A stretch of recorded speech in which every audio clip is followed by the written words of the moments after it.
तो चलिए दोस्तों, आपके स्क्रीन पर आ गया। देखते हैं गणित का पिता किसे माना जाता है। ठीक है, उत्तर में अब हम समझते हैं। गणित के पिता आर्किमिडीज नामक यूनानी गणितज्ञ थे। गणित के विकास में उनकी महत्वपूर्ण भूमिका के कारण उन्हें गणित का जनक माना जाता है। यानी यूनान के एक ऐसा गणितज्ञ व्यक्ति थे जिन्होंने गणित के विकास में महत्वपूर्ण भूमिका निभाया। इसी के कारण उन्हें गणित का जनक माना जाता है। तो स्क्रीन पर आप लोग देख करके इसे समझ सकते हैं। फिर हम आगे बढ़ते हैं और इसके बारे में और समझते हैं। गणित में कितने नंबर होते हैं? एक सरल उत्तर यह होगा कि अनंत संख्याएं हैं, लेकिन 20वीं सदी की शुरुआत में विकसित गणित ने प्रदर्शित किया कि विभिन्न आकार की अनंतताएं कार्डिनैलिटी है। वास्तव में अनंत के अनंत आकार हैं और उनमें से कोई भी अन्य सभी से बड़ा नहीं है। ठीक है, मतलब इसका कहने का मतलब ये है कि अनंत संख्याएं हैं। कहने का मतलब है कि अनंत संख्याएं हैं, लेकिन 20वीं सदी की शुरुआत में विकसित गणित ने प्रदर्शित करके दिखाया कि विभिन्न प्रकार की अनंतताएं हैं। ठीक है, तो वास्तव में अनंत के अनंत आकार हैं। यानी कहने का मतलब है कि अनंत के अनंत आकार हैं और उनमें कोई अन्य सभी से बड़ा नहीं है। तो आप लोग स्क्रीन पर देख के इसे समझ सकते हैं। फिर आगे बढ़ते हैं। तो आइए, अब संख्या नाम क्या है इसको हम समझते हैं कि संख्या नाम क्या है। संख्या नाम है बस शब्दों या अक्षरों से संख्याओं को व्यक्त करने का एक तरीका है। ठीक है, उदाहरण के लिए आप लोग देख सकते हैं। उदाहरण के लिए शब्दों में संख्या 450 को 450 के रूप में व्यक्त किया जाएगा। ठीक है, तो इसको अंक और शब्द में आप देख सकते हैं। तो ये क्या है? शब्द या अक्षरों में क्या है? एक तरीका है व्यक्त करने का, जानने का। ठीक है, तो इससे आप लोग समझ सकते हैं। फिर इसी के साथ फिर आगे बढ़ते हैं और जानते हैं। तो आपके स्क्रीन पर आ गया कि संख्या क्या कहलाती है। संख्या क्या कहलाती है? तो संख्याएं वे गणितीय वस्तु हैं जिनका उपयोग मापने, गिनने और मापकरण करने के लिए किया जाता है। जैसे प्राकृतिक संख्याएं, जैसे वो 1, 2, 3, 4 आदि इसकी सबसे मूलभूत उदाहरण है।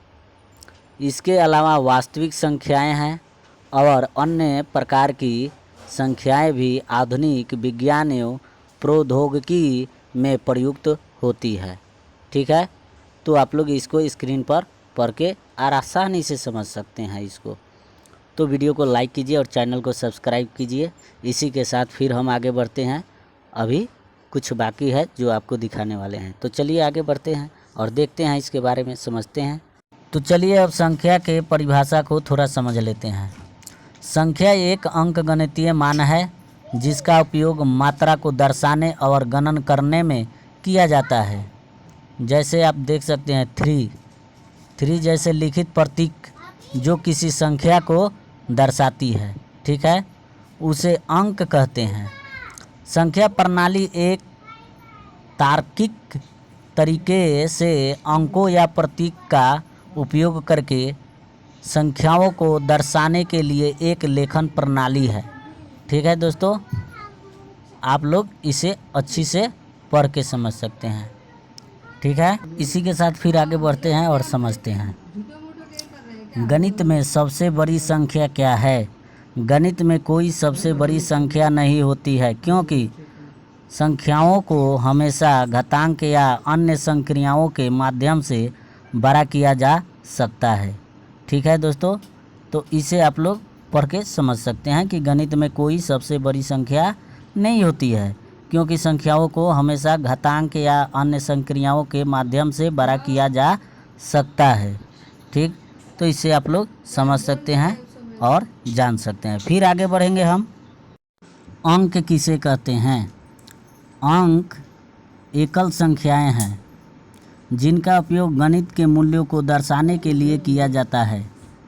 जैसे 0, 1, 2, 3, 4, 5, 6, 7, 8 और 9 का उपयोग गणित में सभी मूल्यों को दर्शाने के लिए विभिन्न संयोजनों और पुनरावृत्तियों में किया जाता है। तो अंक एकल संख्या है और गणित में विभिन्न मूल्यों को दर्शाने के लिए उपयोग किया जाता है। ठीक है, तो चलिए हम अंकों की सबसे छोटी संख्या कितना होगा इसके बारे में हम जानते हैं। ठीक है, एक अंक वाली एक प्राकृत संख्या और एक अंक वाली एक पूर्ण संख्या होती है जिसका सबसे छोटा मान 0 होता है। इस कारण सबसे छोटी एक अंक वाली पूर्ण संख्या 0 है तथा एक सबसे छोटी एक अंक वाली प्राकृत संख्या है। तो आप लोग स्क्रीन पर देखिए, इसे भी समझ सकते हैं और पढ़ सकते हैं। ठीक है, आगे बढ़ेंगे हम। तो चलिए अब 0 अंक है या संख्या, इसके बारे में हम समझते हैं कि 0 अंक है या संख्या है। 0 एक संख्या और एक संख्यात्मक अंक दोनों है। ठीक है, जिसका उपयोग उस संख्या को अंकों में दर्शाने के लिए किया जाता है। एक संख्या के रूप में 0 का कोई मतलब नहीं है।